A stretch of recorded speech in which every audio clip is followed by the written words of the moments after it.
Bienvenidos al curso sobre residuos sólidos. El objetivo de este curso es conocer las generalidades sobre los residuos sólidos que son generados en las diferentes actividades humanas y que generan un alto impacto en nuestro ambiente e identificar las diferentes formas de clasificarlos. Alcance. En este curso revisaremos cómo se definen los residuos sólidos, su clasificación.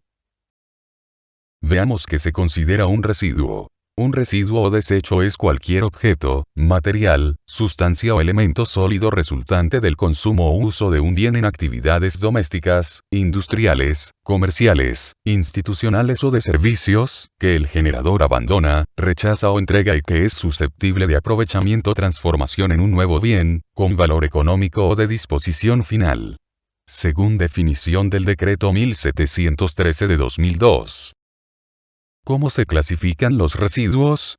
Los residuos tienen 4 tipos de clasificación, según su estado, su origen, su composición y su tratamiento. En cuanto al estado, tenemos residuos líquidos o vertimientos, como por ejemplo las aguas residuales de una casa, provenientes de baños, cocina, lavadora. Tenemos residuos sólidos, que son los que nos competen en nuestro curso, tales como los sobrantes de alimentos y por último tenemos residuos de tipo gaseoso o emisiones, por ejemplo los provenientes de un exhausto de un vehículo.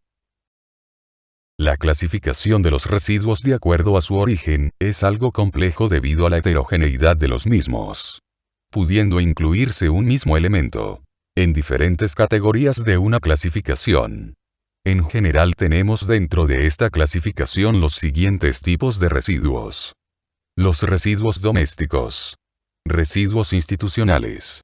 Residuos comerciales y de servicios. Residuos industriales. Residuos agrícolas. Residuos de construcción.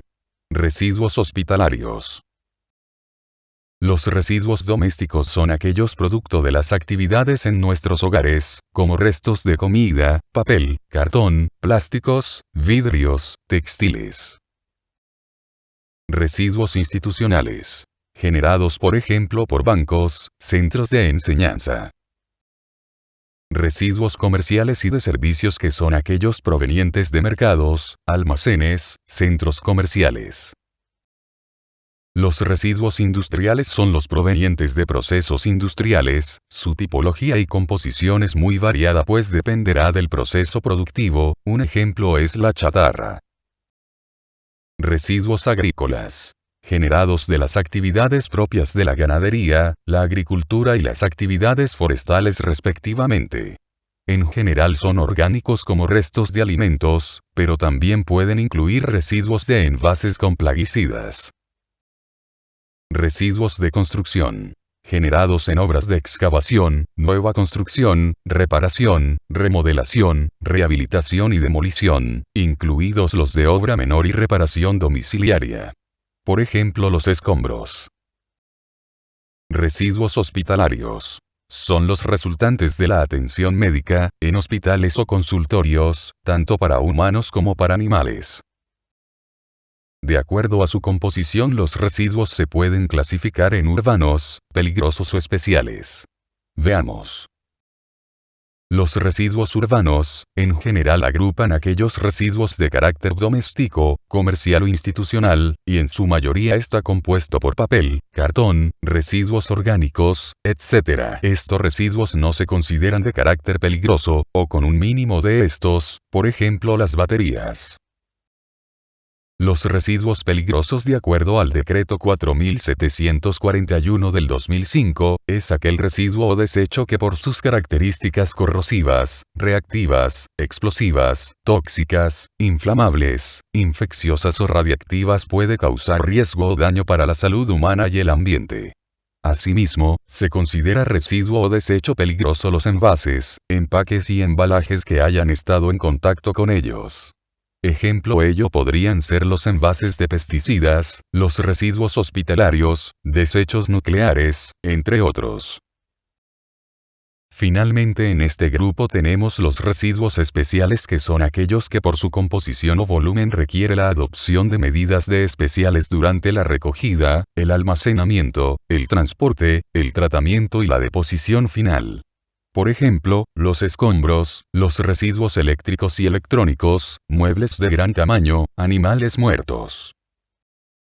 Los residuos aprovechables son aquellos que por medio de un manejo integral obtenemos materiales recuperados, que se reincorporan al ciclo económico y productivo en forma eficiente, por medio de la reutilización, el reciclaje, la incineración con fines de generación de energía, el compostaje o cualquier otra modalidad que conlleve beneficios sanitarios, ambientales o económicos. Los residuos no aprovechables son todos aquellos elementos desechados que no tienen oportunidad de aprovechamiento, reutilización o reciclaje. Son residuos que se llevan a disposición final. Como aprendimos hace un momento, un solo elemento puede estar clasificado de diferentes maneras. Veamos este ejemplo, donde clasifican los residuos generados de la remodelación de un baño. Bien, tenemos que son residuos sólidos, que por su origen, son de construcción, por su composición son residuos urbanos y no se consideran peligrosos, pero sí son especiales porque requieren de un transporte y disposición especiales. Algunos elementos pueden ser aprovechables y otros no. Veamos un segundo ejemplo, donde clasifican los envases de plaguicidas. Son residuos sólidos, que por su origen, son agrícolas, por su composición son residuos peligrosos, y no son aprovechables, por sus características de peligrosidad requieren de un tratamiento y disposición final especial. La razón más importante por la que debemos conocer la clasificación de los residuos, es porque el primer paso para mitigar su impacto en nuestro ambiente es hacer una correcta separación o segregación de la misma desde su origen, y desde allí darle el mejor tratamiento según sus características y condiciones.